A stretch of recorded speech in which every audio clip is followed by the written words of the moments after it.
الجلسة. نعم فليتفضل. نعم هيا نبدأ. نعم. بسم الله الرحمن الرحيم. الحمد لله الذي رفع اللغة العربية وأعلى شأنها، والصلاة والسلام على نبي لا نبي بعده وعلى آله وصحبه الفائزين إلى الله. يا أيها الضيف الكريم والأساتذة الأعزاء والطلبة الأحباء، نحن في اليوم الخامس لقمة اللغة العربية عبر أونلاين، التي تناقش حول العالم العربي، الثقافة والتعلم وسبل والطرق للعمل.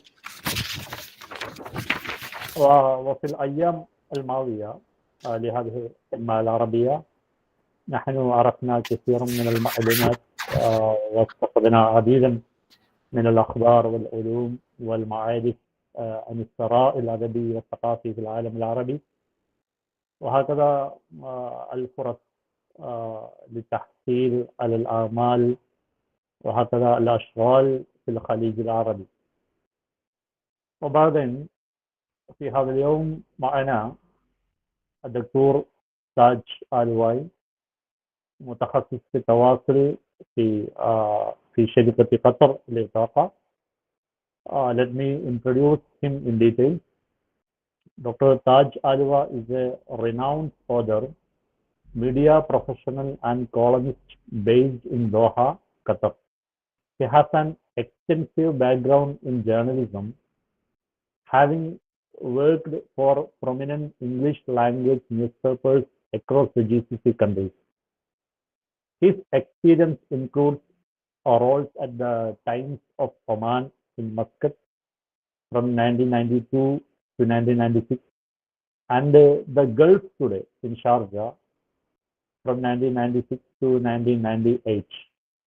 Additionally, he has contributed as a freelance journalist to the Dubai-based Gulf News and Khalij Times from 1998 to 2009.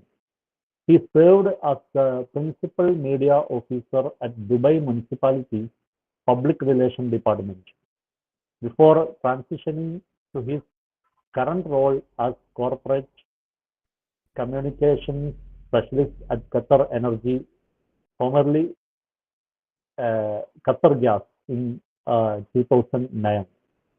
Dr. Taj Aluva has also edited several corporate publications, including Law Focus for Ziad Kaldadi and Associates in Dubai, and Business Review for Al-Raid Publishing House in Muscat. He has a prolific writer. Regularly contributing articles on Middle Eastern politics and expatriate affairs to leading Malayalam, English, and Arabic newspapers and magazines. He is also a frequent participant in news-based debates on prominent Malayalam television channels. Dr. Taj holds a PhD in comparative literature from the University of Madras in 2018. His doctoral thesis titled A Comparative Study of the Role of Persistent Literature in the Nationalist Movements of India and Palestine, with special reference to the works of Mahmoud Darwish and Vallathol Narayan Menon. It reflects his deep engagement with literary and cultural studies. His academic background also includes a master's degree in journalism and mass communication from Madura Kamaraj University, BA in Arabic and History from the University of Calicut, and a BA in Modern Arabic Literature and Islamic Studies from Al-Jamia Al-Islamiyya, Shantabura. Dr. Taj Aluva is the author of 2 books in Malayalam, Palapradamaya Jeevitham, now in its 4th edition, and another one is Asamattangalude Algorithm, which was released at the Sharjah International Book Fair in 2022. وعلى كل حال وبأي إطالة الكلام إني أقوم بمسؤولية هذه وإني أرحب بضيفنا الكريم ترحيبا حارا لهذه الجلسة الممتازة، وأيضا ترحيبا إلى الأساتذة من كلية منباد وأكاديمية العيون، وترحيبا أيضا إلى الحضور والمستمعين الكرام من كليات وهكذا من جامعات ومعاهد أخرى وأكاديمية من الأساتذة والطلبة وكل، وأرحب بهم جميعا إلى هذه الجلسة الخاصة من قمة اللغة العربية.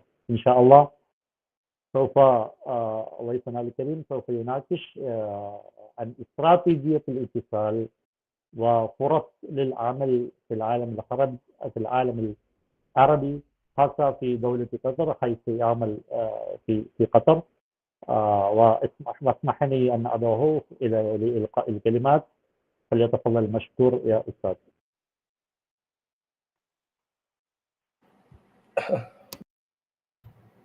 Assalamu alaikum wa rahmatullahi wa barakatuh. Am I audible? Can you hear me?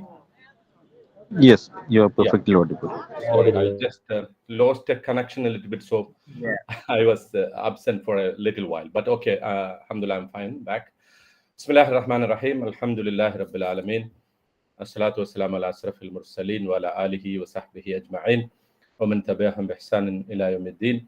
إن أريد للإصلاح ما استطعت وما توفيقي إلا بالله عليه توكلت وإليه أنيب. Respected chair of this session and Dr. Sabik, who is a very close friend of mine, and my dear students and all other attendees. May Allah bless this occasion, and may we have a very effective and fruitful session with this in this evening. Let me just speak about a little bit about Qatar in general. Probably you might all know about Qatar because in 2022 Qatar shot to fame thanks to the World Cup, and many of might have visited for either to watch the matches, or you might have watched the matches from afar, from the comfort of your home, or probably another means. That 2022 World Cup was actually a great turning point in the history of Qatar, because it's a very small country, 360 square kilometers in terms of length of the country, and then you can take a tour in the country within maximum 2 hours. Within maximum 2 hours, you can visit any place of the country. That's small it is, and that World Cup actually catapulted Qatar into the world fame and the world scenario, so that now there is no one in the world, in the globe, that doesn't know Qatar. And Qatar's culture, Qatar's its legacy, its heritage, its the social features, and these are all completely known to every single person in the world, we can say. And especially about Qatar is very peculiar and very, very unique and very distinctive, in the sense that it even though it's a small country, it has a place in the international arena. Even if it's in international politics, it can be in a sports field, it can be in the socio-cultural field. Probably you might know that it is the second largest country that has the largest or the highest per capita income, which means every Qatari citizen has more than $150,000 per month as a per capita income, which tells you how rich it is. And the main source of it is the natural gas, where I work in that field, Qatar Energy LNG company, which is a very semi-government, a corporate organization. I work as a communication specialist, so I do a lot of corporate communications, publicizing the company's activities, arranging press conferences, arranging media interviews, because a lot of media is interested in Qatar and its wealth. So that's where my role as a corporate communications professional comes in. in terms of Qatar's culture, which is very similar and very unique in terms of all other Gulf countries, especially the Emirat, UAE, Kuwait, Saudi Arabia, Bahrain, and Oman. So these are very similar in nature. It has a wonderful cultural institutions such as the Qatar National Museum, which is very unique and very distinctively designed in the shape of a desert rose, and then that museum in itself is a very monumental showcase of the Qatari culture and social life. It has a it's very famous for education as an education hub. You might have heard about the education city in Qatar, the Qatar University, and a lot of other universities, which I will talk about in detail in short time. That education-wise, Qatar invests heavily in the field of education, whether it's educating its own citizens and also international students. There are a lot of student exchange programs. International students are attending courses in Qatar. They come here, they get full bright scholarship, and with free food and accommodation, plus all the academics and the study materials are completely free, of course.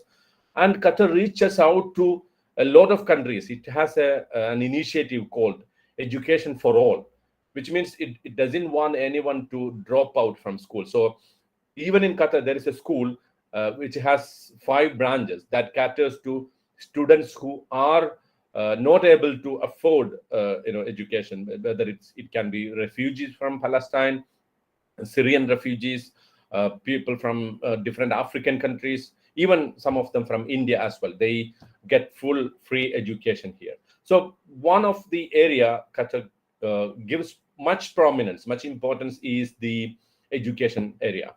Apart from sports, which I don't need to talk about, because we all know what kind of an importance Qatar gives. It has a small country, and when it hosted the World Cup, in 8 of its stadiums, it was a wonderful experience for all the visitors who came here and all the residents and the nationals living here.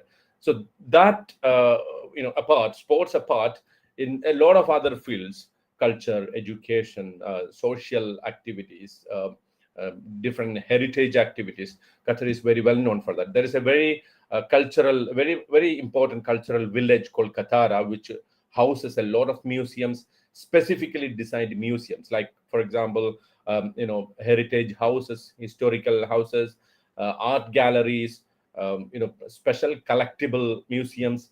A lot of variety of museums are featured there. Anyone can come and showcase their artwork, their cultural pieces there, their calligraphy works, their artworks, paintings, drawings, all this stuff.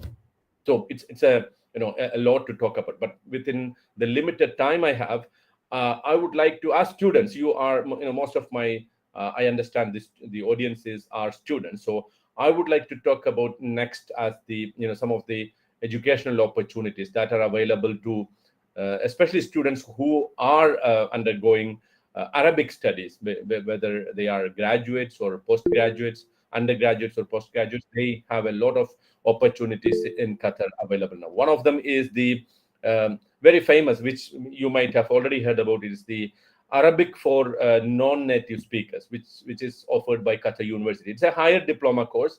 Just 1 year after the degree, after your graduate program, you can join that course in Qatar University. The seats are very limited, and the selection criteria is a bit tough.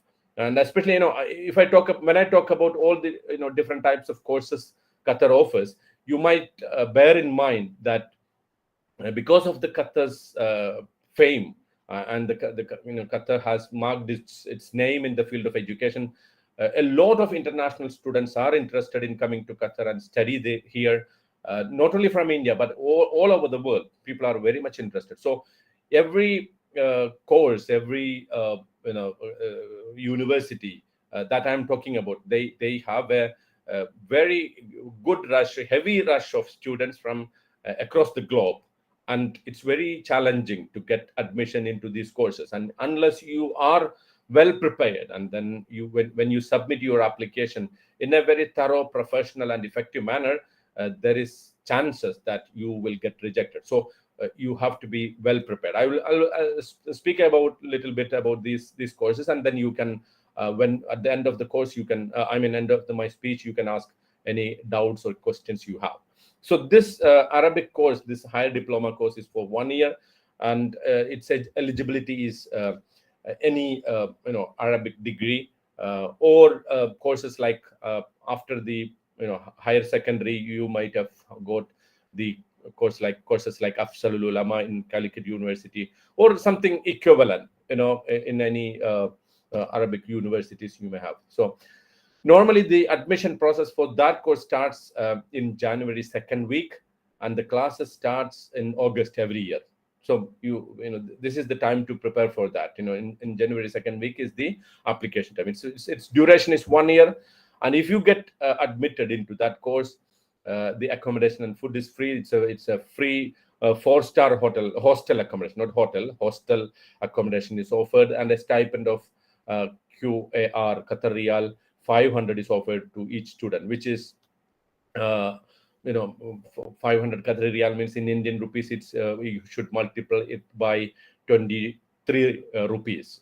It's well above 12,000 rupees. Then the course type is it's a very interesting method of teaching here, and the students, it focuses on how to handle students. The course is more focused on listening, speaking, reading, and writing skills. There are certain seats reserved for some universities in Kerala, especially the Al-Jamia Al-Islamia Shantapuram has 2 seats. The Talikulam Islamia College, it has 1 seat. Farooq College has 1 seat, and then the Kollam Islamia College has 1 seat, and then 3 other seats for other applicants. So it's very tough. Competition is too high. You need to prepare very well. Another course is offered by Qatar Universities. It's MA in Masters in Arabic Language, and its admission timeline, it opens in December 1st week, 2 months from now. Then the 2 years of full-time study, it's including the preparing the thesis. Thesis should also be prepared in 2 years.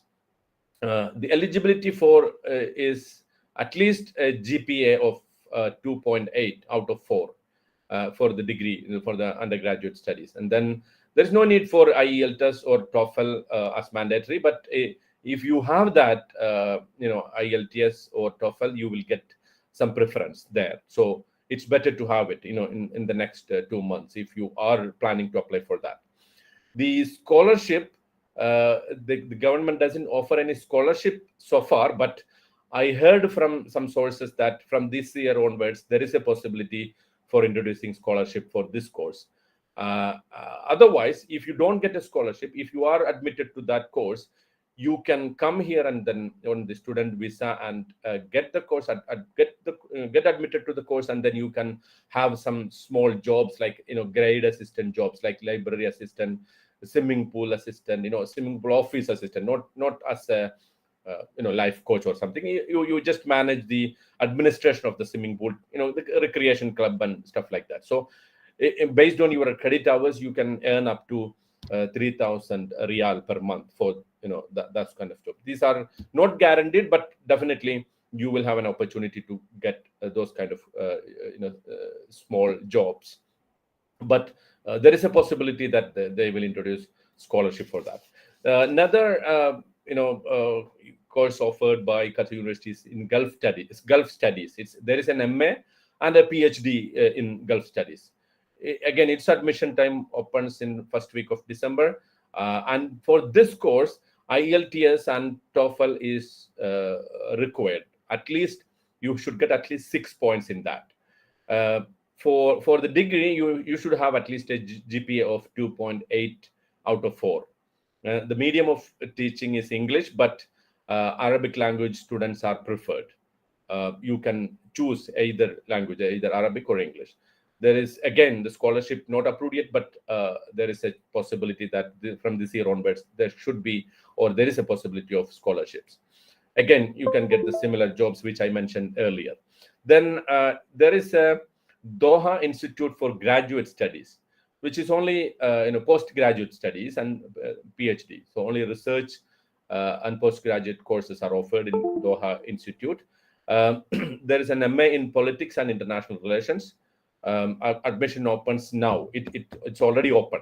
Now, if you want to apply for this, you have to apply now. IELTS, you should have at least 5.5. Then the medium of teaching is Arabic. And then in certain cases, exception is given, and then you can choose English. But that's not guaranteed. Depending on your circumstances, they may allow classes in English, or you can prepare the thesis in English. The eligibility is degree with at least 3.2 GPA, which means something like 80% of marks. If you don't have a GPA, 80% is the 3.2 GPA means in our terms.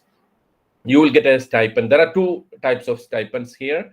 One is called Tamim. For that, if you get that, you will get like at least 2,800 riyal per month. And there is another one which is called Sanad. If you get that, you will have at least 2,550 riyals per month. The Doha Institute also offers MA in philosophy. Again, its time is now to start. See, Doha Institute has two colleges. One is the Humanities College, Arts and Humanities, and the other is International Politics, the Public Policy and Administration, Economics, Public Policy and Administration. So in Humanities, there are at least 10 to 12 courses, which you can choose from their website.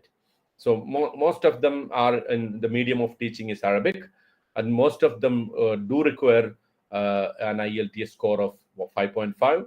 And for the degree, you should have at least a 3.2 GPA, which means 80% of marks. And the stipends I mentioned are almost the same. Like the Tamim stipend will give you 2,800 riyal, and the Sanad stipend will give you 2,550 riyal. Again, MA Linguistic in Arabic Lexicography. That again, application time is now. The eligibility criteria is as mentioned above. What is unique about Doha Institute is there 55% of the seats in that college, that institute, are dedicated for international students. Only 45% of the seats are dedicated for students living in Qatar. That's an advantage. So there is a good chance of getting that admission. But bear in mind, as I told you before, because of Qatar's fame in the field of education, there is a lot of enthusiasm among international students to come to Qatar and undergo these courses. So you should be ready for a very competitive environment for when you apply for these courses. Then in one other university which offers a great educational opportunities for Arabic graduate students is the Hamad bin Khalifa University. HBKU is the short form for that. They have an MA in audio visual translation. Its medium of teaching is in English. Translation studies from Arabic to English, of course, and you should have an IELTS score of 6.5. The timeline to apply for is in December they open the admission, and the deadline is in February. And the stipend is a bit higher than what we mentioned so far. It's 3,500 riyal per month. The difference is that they don't offer any accommodation. You should find, I think there is an accommodation, but no food is provided. So you should manage with this stipend, your food requirements. Then another one is MA in Contemporary Islamic Studies. Its medium is in Arabic. IELTS score it should be, you should have 6.5. There is no mandatory IELTS for that because the medium is Arabic. But if you have IELTS, then you should get a preference. Again, the stipend is 3,500. Application starts in December.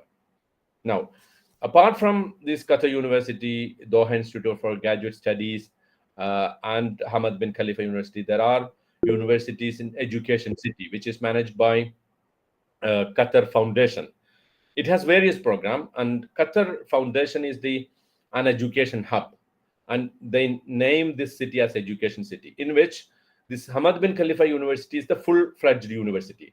But other universities, for example, a lot of Western universities like Carnegie Mellon, Georgetown University, Northwestern University, Weill Cornell Medical College, Texas A&M University, they are like departments in a university. For example, if you want to study media and communication, journalism, like my field, you should apply for Northwestern University in Qatar. So that university offers only this course, which means it's like a department. They're media and communication department. Carnegie Mellon University, they offer computer science courses in computer science, business administration, information systems, and biological sciences. Georgetown University, it offers degrees in international relations and global politics. The Whale Colonial Medicine, Qatar is actually just for medical courses, MBBS. Texas A&M University, they focus on engineering programs. Virginia Commonwealth University is actually the education in design and fine arts. So these are some of the universities within the education city. Then there is another college which is called Community College of Qatar, CCQ. It offers associate degrees in such fields as business, IT, engineering, and pathways to translation to 4-year degree programs. So it's again open to Indian students as well, other international students. Then there is another university called Stendhal University of Applied Sciences, which specializes in hospitality management and international business administration. There are a lot of opportunities for Indian students, but bear in mind all these universities which I mentioned to you now, those are in education city. Their education are not actually free. You need to pay fees equivalent to US dollar. That these are branches of US universities, so you need to pay tuition fees in US dollars, which is like $30,000, $60,000 a year, which is not affordable to most of us. So what you can do is apply through their website for scholarship. So they have a I haven't have in fact written here. They have 3 types of financial assistance. One is they will give you scholarship, but that scholarship is based on your result. The eligibility criteria. If you have a degree or mostly they have undergraduate programs. So you should have a very high score in +2 or senior higher secondary, A level, O level. Those scores should be very high. So based on those results, you will get scholarship. Otherwise, you need to pay the fees. Then there is a need-based loan. Once you get admitted, if you don't have scholarship, then you can have a loan. That loan is completely interest-free, no interest to be paid. It has to be paid back either through government jobs. Once you passed out of the college, they will not find you a job. They will help you, but you need to find on yourself a job in any government department. That is the way you pay back. The third one is the university grants. If your scholarship or your loans doesn't cover your educational cost, then you should have university grants. So it's very competitive, highly competitive. It's very challenging to get an admission there. I'm not discouraging you, but you should try. If you have talent, if you have confidence, self-esteem, you should definitely try these courses. Of course, not all these courses are for Arabic students, like engineering, economics and all that stuff. But others, you can have translation courses, linguistic studies, humanities, like philosophy, like Gulf studies. These courses are available. Then University of Calgary, it's basically for nursing education, which I don't think is suitable for any of you. So these are in basically a bit of brief about what kind of courses are available, especially for Arabic students. You have in that community college which I mentioned earlier, CCQ. They offer associate degrees in translation and media studies. That focuses on Arabic and English translation, media communication, and provide a foundation for further studies or careers in translation, journalism, and media. Then they also offer teaching Arabic as a foreign language. So many institutions, including Qatar University, HBKU, they offer programs and certificates in teaching Arabic as a foreign language. It's called TAFL. These are designed for Arabic graduates who wish to pursue a career in teaching Arabic to non-native speakers. Then Islamic studies and Sharia programs. Then Arabic graduates who are interested in Islamic studies can pursue higher, specialized Islamic studies or Sharia courses offered in institutions like Qatar University or Doha Institute for Graduate Studies, which I mentioned earlier. And it involves study of Islamic text in Arabic, classical and modern interpretations of the tafsir and the Arabic lexicon, and a lot of stuff.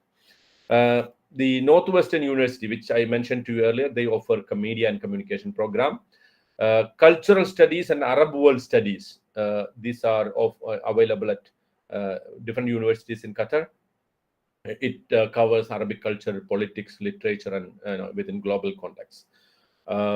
Many of them offer, as I mentioned to you, scholarships, including Arabic graduates. It can cover tuition fees, accommodation, and living expenses.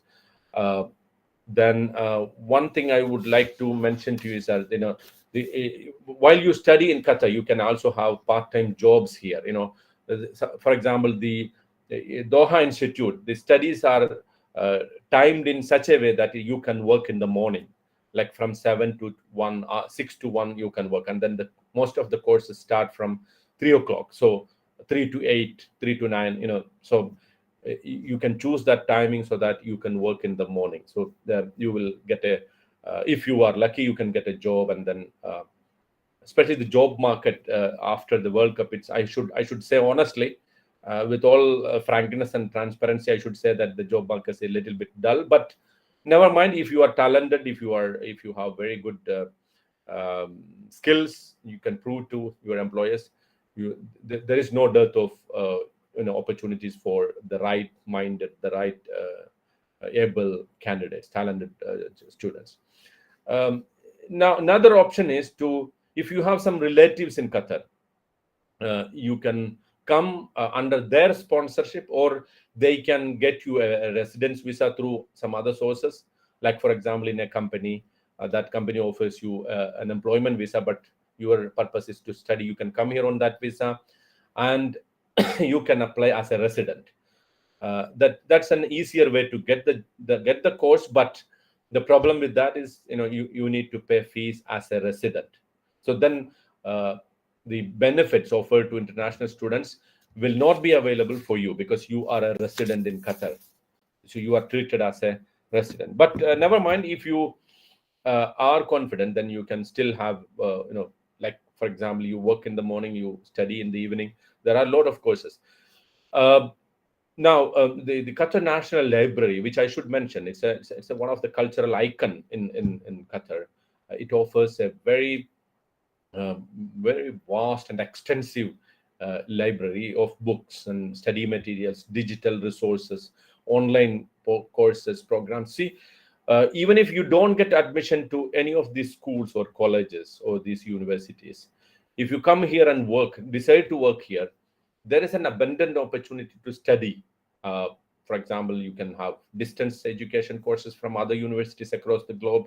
You can utilize it's like the education is imparted everywhere here in Qatar. That's one of the most beautiful thing I find in Qatar. But see, I got my PhD in comparative literature from University of Madras, and I utilized the Qatar National Library too much because, see, my subject was a comparison of the literary works of Mahmoud Darwish, the Palestinian poet, and the Malayalam poet Vallatol Narayana Menon. So I got all the resources about Vallatol from Kerala, and the other resources regarding Mahmoud Darwish, I got it from Qatar National Library. And then you can also utilize Qatar University Library, the Hamad bin Khalifa University's library.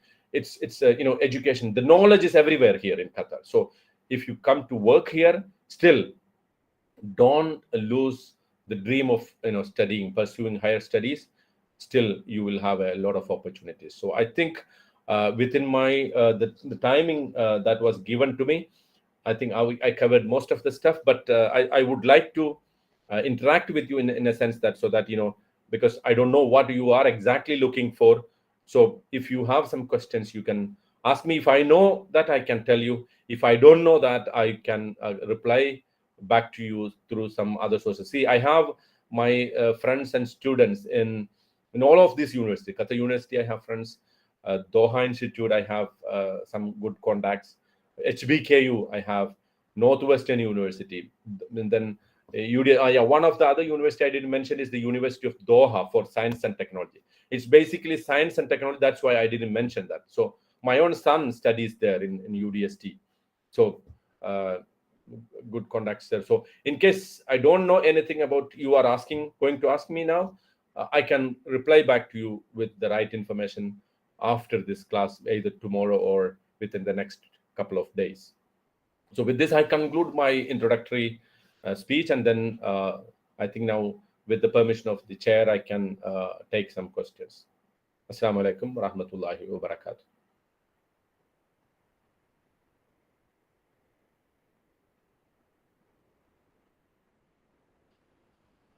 There's a question in the chat box. What are the factors affecting the procedure of admission other than CGPA and IELTS? See, your marks in the basic eligibility criteria. For example, if you are applying for a degree course, then your marks in the higher secondary, like +2 or A level or O level, I don't know really. I can't make out the difference, but yeah, that the higher secondary, equivalent to higher secondary, these marks are very much important. See, many of the courses for all the institutes in education city, SAT is the SAT test. That is very important. That score is important.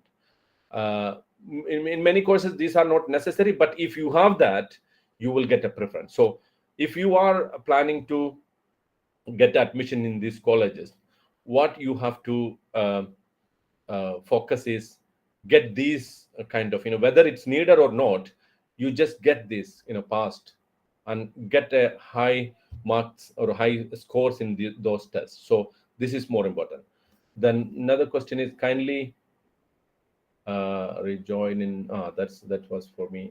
Okay, to be able to be the here section. Then especially in HBKU, whether the universities in Qatar providing courses in education studies like B.Ed. Yeah, Qatar University provides, it offers a course in education, but mostly it's reserved for Qatari nationals. There are 2 or 3 seats, for international students. Again, highly competitive. You need to beat, a lot of competition from different parts of the globe to apply and get the seats there in the education. So there are. Is someone managing the raise? There is Hello, one. sir. Siddiq VP, if you can. Yes, Yeah. yes, sir. My name is Siddiq. I was a student of you in the media diploma in media journalism. Oh yeah, Arabic okay. journalism. Welcome, Yeah, Siddiq. those times your words were too much inspirational and motivational. Alhamdulillah. Currently, I work here as a media analyst in Qatar in a company. Oh, in Qatar. Yes, in Doha. Inshallah, would like to have a meeting, face-to-face meeting with you. Yeah, anytime, no problem. I'm pleased to meet you. No problem. Inshallah. And sir, as you mentioned here, I mean, even I'm here since last 3.5 years. I was not known to many of the opportunities that you were shared here. Yeah. And some of the universities in like Doha Institute for Graduate Studies. Yes. In addition to that, I along with one of my friend Fadil bin Faisal Noorani, we are I work as academic director of Al-Uyoon Academy, which is collaborating with the MES Mampad in this program and in co-hosting. So during this time, we have some of students who are studying in Doha Institute for Graduate Studies. Yes. In lexicography. So Al-Uyoon Academy is currently providing a course in academic Arabic, which makes students to learn. I mean, the trainer is a graduate from Doha Institute for Graduate Studies. So the course provides the vision or the way how to prepare for getting admission into these kind of universities, and especially Doha Institute for Graduate Studies. Oh, that's Alhamdulillah. yeah, Alhamdulillah, by this year, two of students got admission into Doha Institute for Graduate Studies in lexicography itself, and one Okay. student into philosophy also.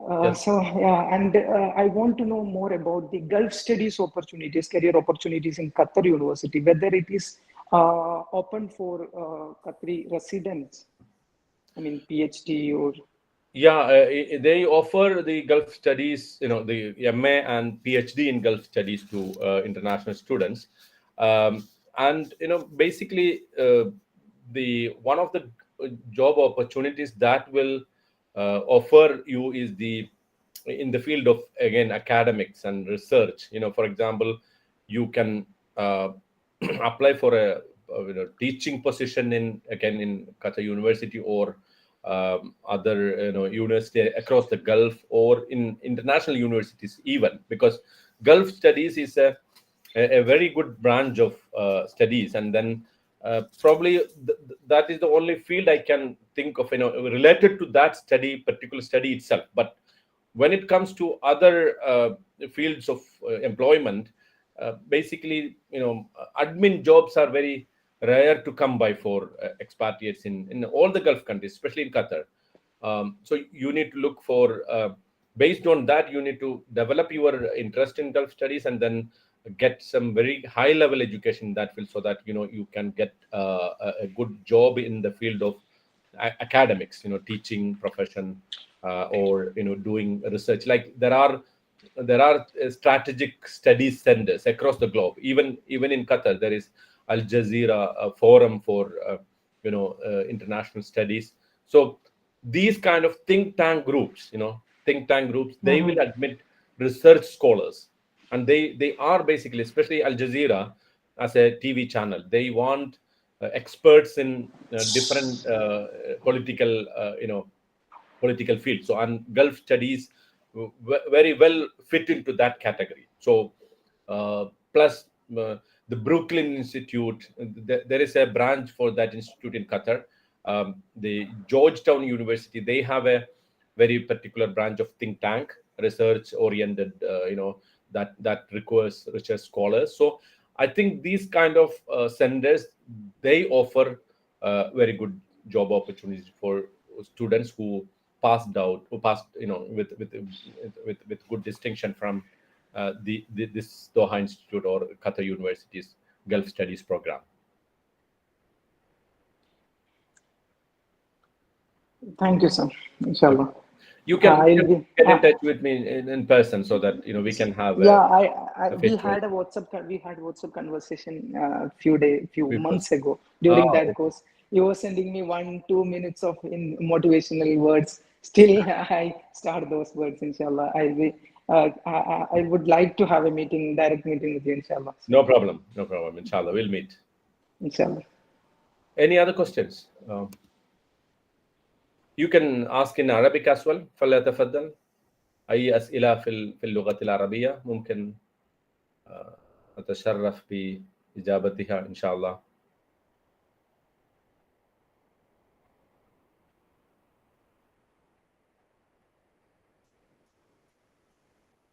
Is there something in chat box, or did I miss something?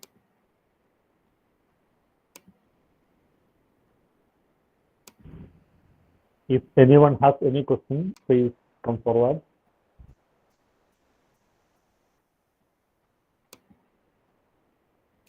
One thing I just would like to mention is, like, see, if you miss an opportunity in one academic year, you keep coming back, because see, the probably for the first time you may not be well prepared for for example, if you apply for a course in Doha Institute for Graduate Studies, you need to prepare an article about why you want to study here.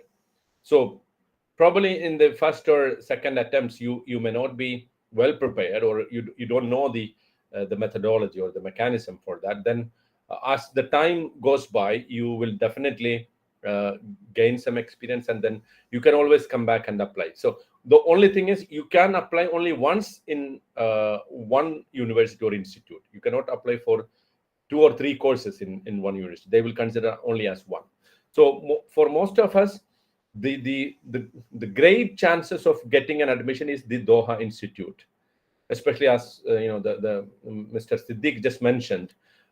If some of our academic institutions prepare the students how to apply, because that is one area where many people lack that kind of skills and the willingness, or whatever I call it, the basic knowledge of how to apply for a course it's not just for the Doha Institute, for any international university of recognized universities, not like in some of the you might have heard about a lot of students go to UK these days, to all lot of foreign universities, Australia, New Zealand, UK, Canada. But many of those courses are not recognized or not of high quality. It's basically looting our money.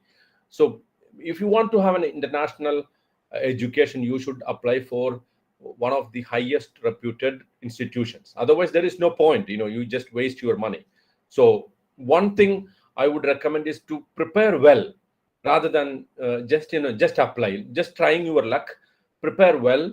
Ask students who are experts, who are actually sincerely helping you, not out of greed for money, but they have a sincerity in their commitment to serve the society, serve the community. So those kind of people you should ask, and then you should seek their help in applying.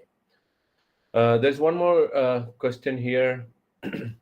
Is there any restriction for master's admission? The restriction means I don't get what restriction you mean, but the eligibility criteria is there. So you should meet those eligibility criteria. These are the only thing you have to have for each course, in whether it's master's or undergraduate programs or PhD programs. So what you basically should look for is what is your passion. This is one thing. You should have that passion, that burning desire in your mind to pursue a study either in Arabic grammar, lexicon, Arabic translation, or as we just mentioned, the humanities, Gulf studies, philosophy. Or so determine your passion, and then specify your goal, academic goal, and then meet all the criteria. If not this year, next year or the year after. So don't mind of do not stop, don't count the years. You just prepare, and then one or other way, if you are passionate, if you are dedicated, if you are really that committed, then definitely you will have a successful attempt in all these universities. For those who are interested in Al-Uyoon academic Arabic course, which helps, it's Siddiq mentioned about Al-Uyoon Academy. So they can contact him personally, or Al-Uyoon Academy's office bearers directly. So any other questions?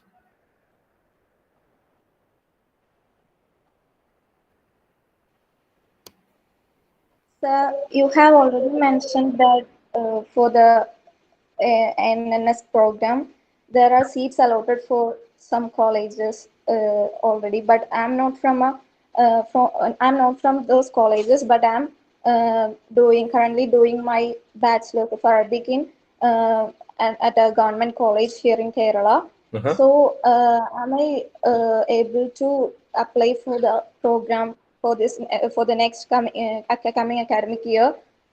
Yes, you can. And I have. Yeah, tell me. Yeah, go on. Go ahead. And I have heard that some recommendation letter would help those from not from those colleges. So is that true, or is really helpful for by a strong recommendation letter? Yeah. See. Yeah. Carry on. You have any? Did you finish?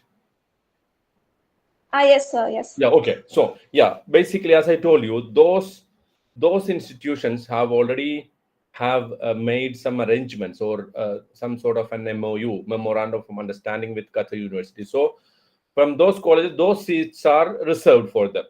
From those. But apart from that, there are 3 seats. To my understanding, I don't know exactly, but I heard, and whatever I can make out from sources in the Qatar University, there are 3 or 4 seats that are reserved or not reserved for anyone. So these are open to anyone. So basically what you need to do, you need to go through the criteria, selection criteria mentioned in their website for that Arabic for non-native speakers, and apply based on that criteria. A good recommendation letter will be helpful, but more than the recommendation letter, what they are looking for is the see, if there are 3 seats and there are 30,000 applicants, you can imagine the rush. A lot of applications are there. So what they will consider is the academic achievements. So you should score the highest mark possible, and if you have already passed in, then there is no we can't do anything about it now. But if you are in the final year, or if you are trying to actually that is your goal, then you should try to get the highest scores possible in your that basic academic qualification they mentioned in that for eligibility.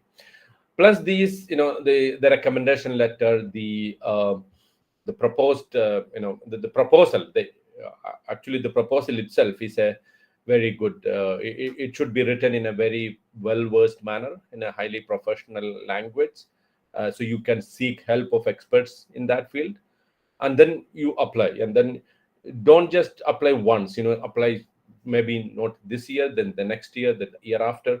So keep trying, and then I think that's the only way to do it, to prepare well for the admission process, and submit maximum proficient high recommendation letter that you can arrange.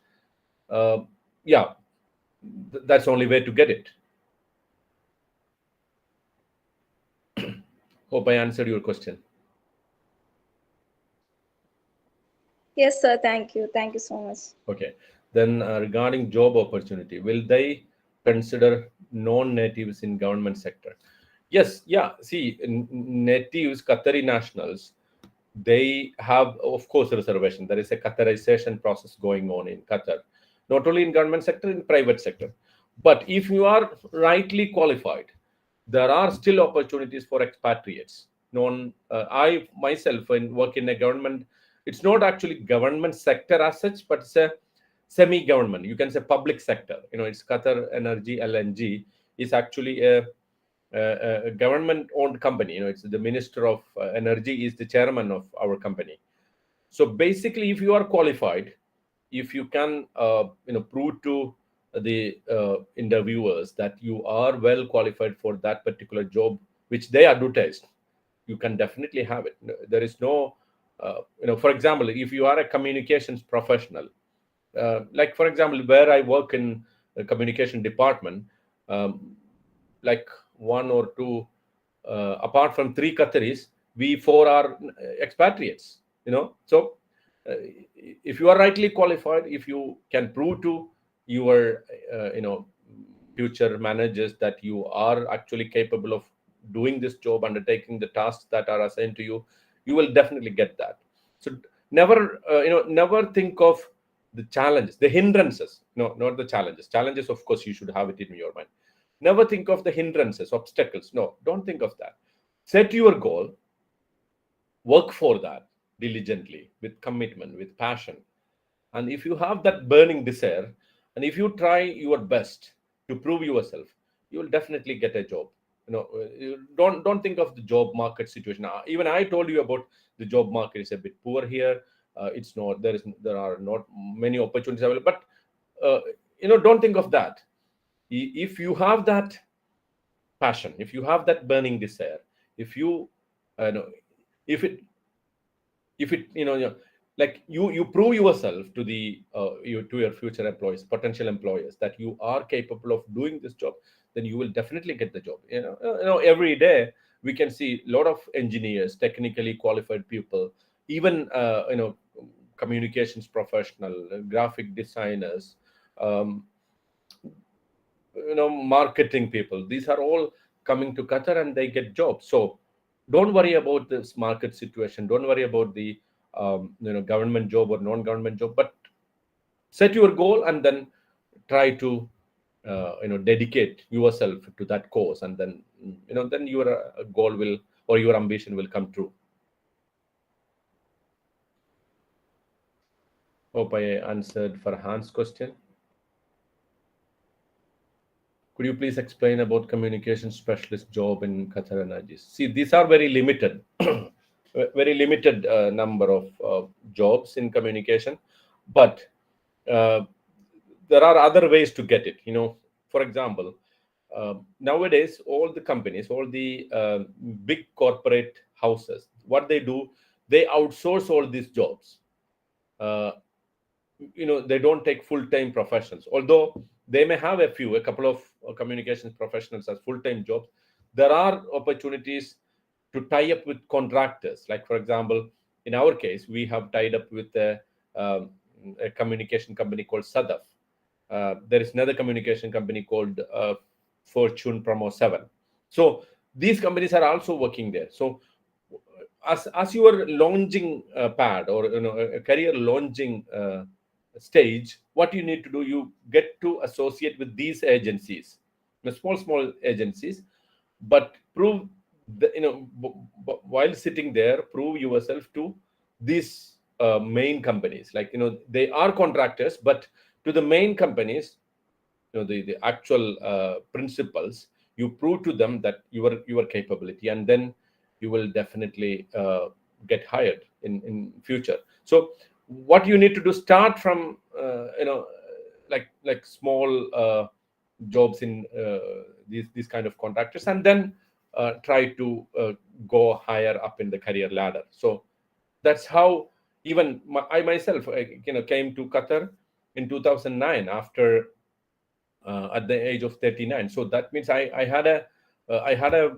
background in media and journalism. I worked in newspapers in Oman and UAE, and then I worked in Dubai municipality for 10 years. Then I came to Qatar. So basically, what you need to do, you launch your career through whatever positions you can have as a beginner. Like, for example, a reporter in a newspaper.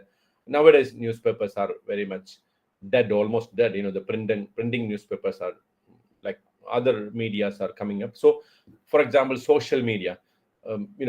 Social media is a very good platform. Digital media, online publications, these are the norms nowadays. So basically, you start your career there, and then come up in the career ladder, and then apply for a high profile LinkedIn is a great tool for that.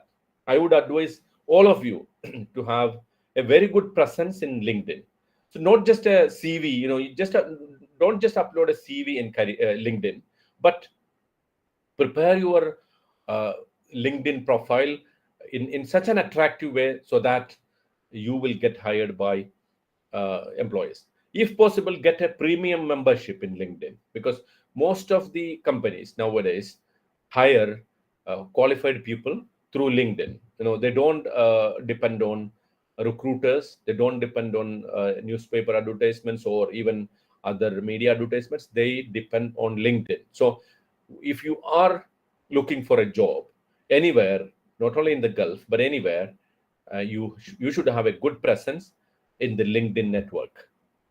So there are ways to set up a good LinkedIn profile, very high professional, LinkedIn profile. So attend those courses. No need to attend, paid courses. You can have YouTube videos. Also, the AI is one of the biggest challenge. So try to adapt your communication career in line with the future requirements of AI. For example, nowadays, even if you are a good writer, there is no point in improving your writing skills, because AI can write better than you. So what do you need to do? Using the AI tools, how can you be a good communicator? An engineering discipline is called now prompt engineering. Prompt engineering means what? When you use Chat GPT or those large language models, how do you write a prompt so that you get the best results? How do you get a good graphic designing using? Because you don't see nowadays, you cannot be only talented in one field. You have to be multi-talented. So on the one hand, you are a writer. On the other hand, you are a graphic designer. On the other hand, you are a library specialist. So you can have that multiple skills using AI tools. So try to, like for example, a corporate and communication professional now, just one post, you should do writing, you should do proofreading, you should do editing, you should produce videos using AI tools, or even if you don't know how to use cameras, you should have at least some background in that field as well. So in the future, in the next coming 10 or 15 years, what you need exactly is different skills, multiple skills. So if you have studied Arabic, don't be complacent. Okay, I have a degree in Arabic, so what? No one cares.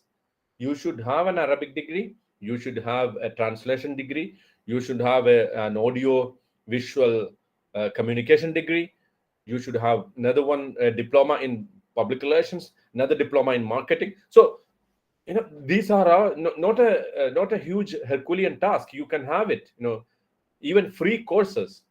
So try to build up your profile in LinkedIn based on the market requirements.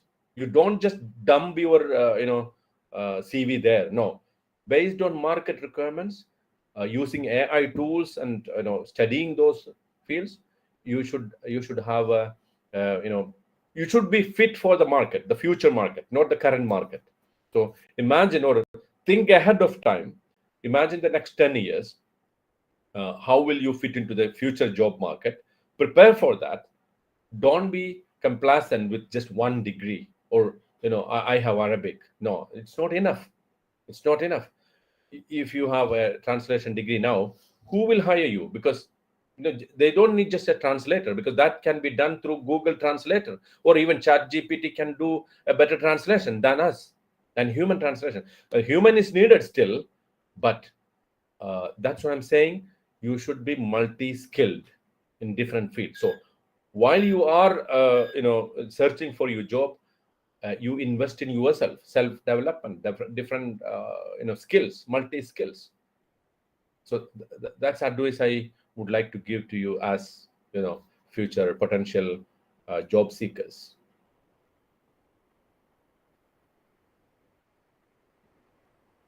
Anything else? Assalamu alaikum. Walaikum assalam wa rahmatullah. Sir, there have any opportunities for seminar presentation to students?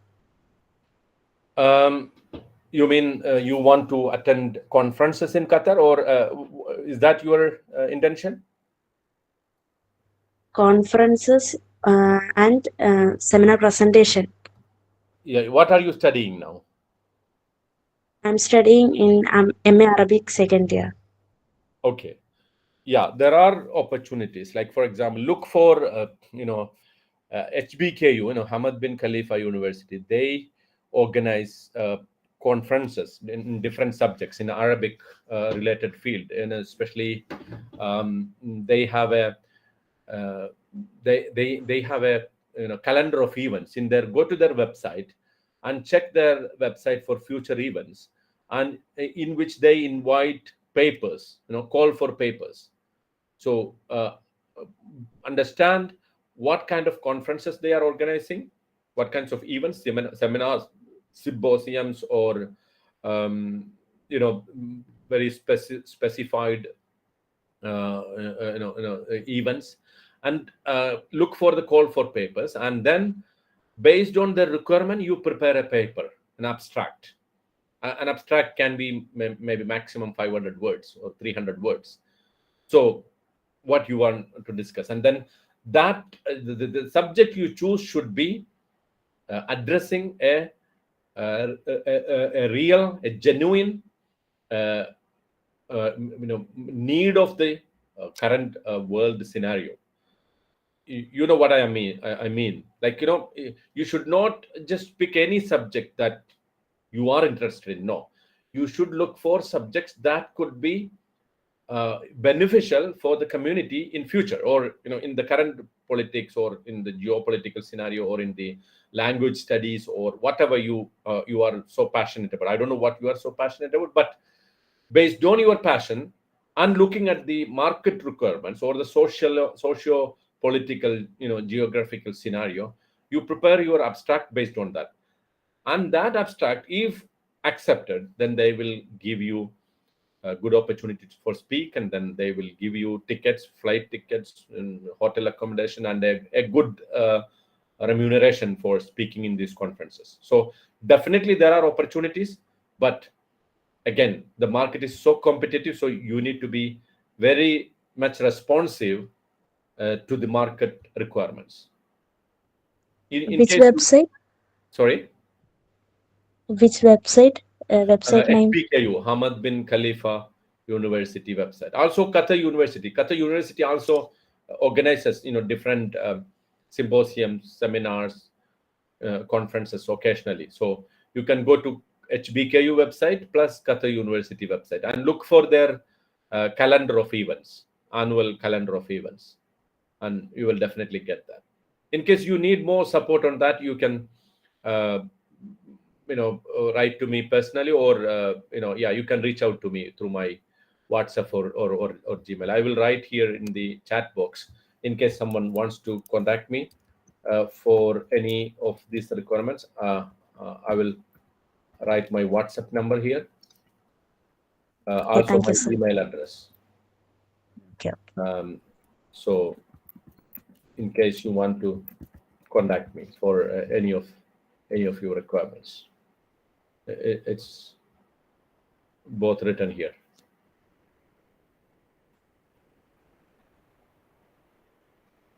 Any other questions? Is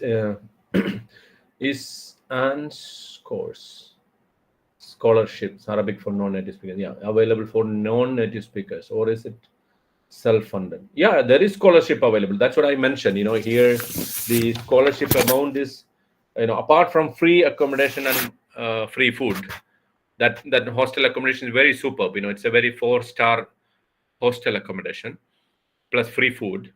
You will get 500 riyal as a stipend. Plus you can have student jobs. There are job opportunities for students which can offer you up to 1,500 riyal. A riyal is equal to 23 rupees. So yeah, it can amount to like 500 riyal means up to 1200. Sorry, 12,000 rupees. So approximately, I didn't calculate it now, but yeah, that's there are scholarships available.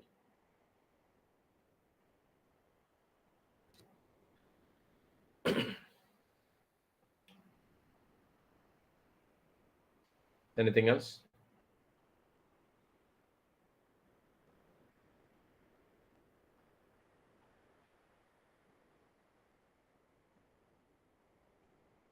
I think if there are no more questions, we can wind up, right? Sir,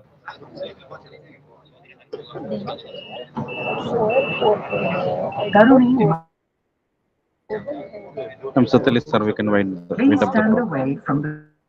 Okay. Yeah, Ustad, Barakallah Fik. Really, you have done good talk. Really, it was very informative for job seekers in Qatar. We got valuable information on many courses, scholarships, stipends, especially in Qatar higher education sector, and on job opportunities after these courses. Jazakallah khairul jaza ya Ustad.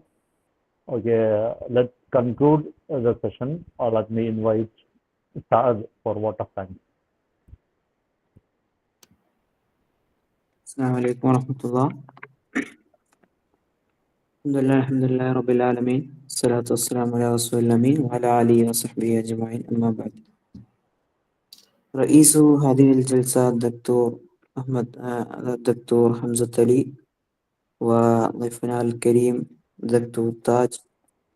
وأعتقد أن جميع المشاركين قد استفاد من هذا البرنامج.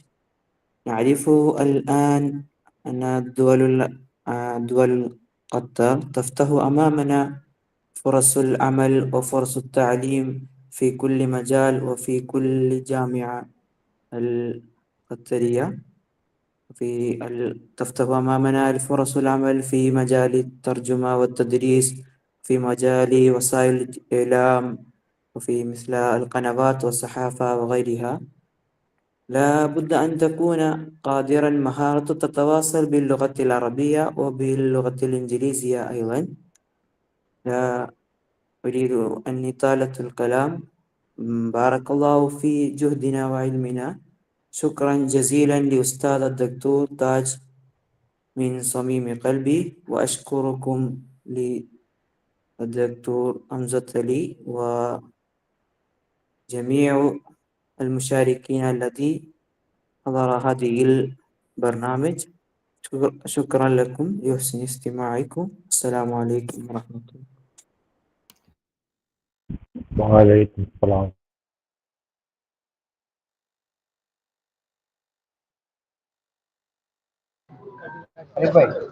Waalaikumsalam warahmatullahi. Thank you so much, Waalaikumsalam Dr. warahmatullahi. Taj sir.